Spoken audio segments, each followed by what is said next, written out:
So for the scramble that is shown on the screen, I have done the white cross, since that is the one that I mainly use. And right off the bat, we see green is done, and we have this green pair right here.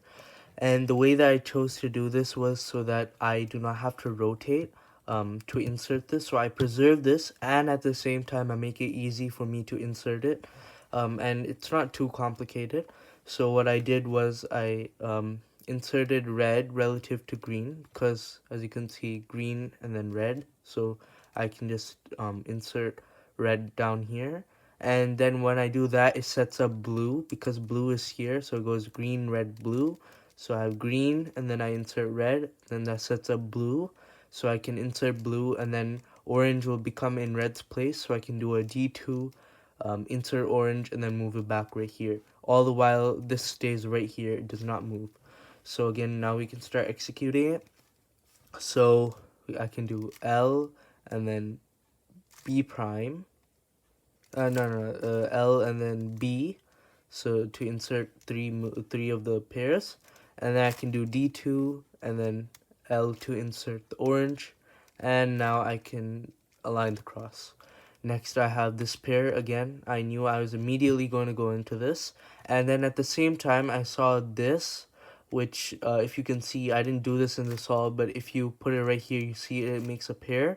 So once I inserted it with R prime, with LU to L prime, I immediately went into this by taking the pair out and then doing a U2, and then putting this back down and then inserting it.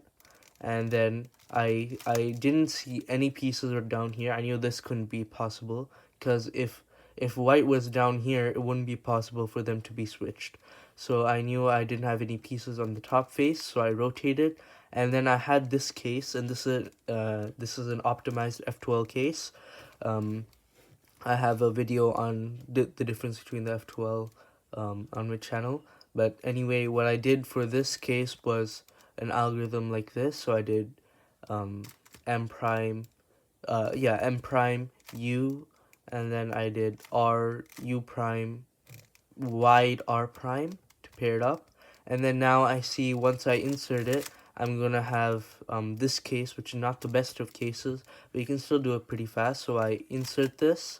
Now I have this in the back, so I can do I can immediately do L prime U2 L to pair them up, and then rotate, and now insert into the back. So at this point, I had this case with the headlights and then block on either side, and I accidentally did a U prime, because I did have an old algorithm which is still applicable, which was basically a fat F prime, then double R prime